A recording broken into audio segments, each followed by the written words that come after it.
Magandang umaga sa inyong lahat. Ngayong umaga, ikukwento ko sa inyo ang tungkol sa isang batang babae at ang bulate.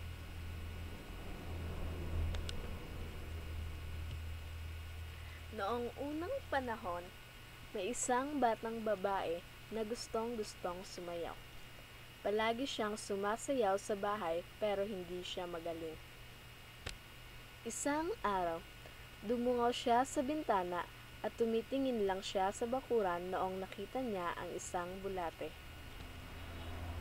Sinabi ng bulate na tuturuan niya ang babae kung paanong magsayaw, kung ipapangako niyang hahalikan niya ang bulate pagkatapos ng mga klase. Duda ang babae, pero umoo pa rin siya.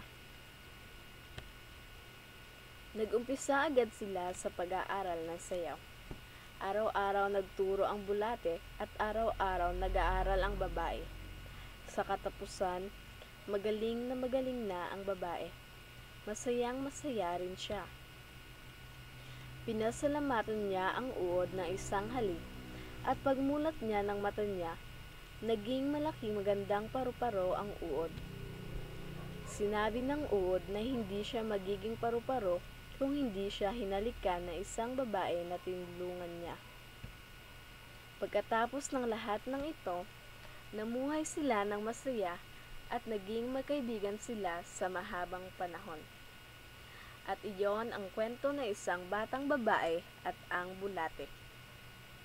Ang aral ng kwentong ito ay huwag pumili ng tutulungan at tumulong ka ng hindi labag sa iyong kalooban upang kabutihan ang bumalik sa iyo. Maraming salamat po sa pakikinig at panonood ng aming munting kwento. Nawa, may napulot kayong aral. Ito ay inihanda ni Maria Regina Santillan, Jamari Balenya, Richard Magbanwa ng BS Ed 3C.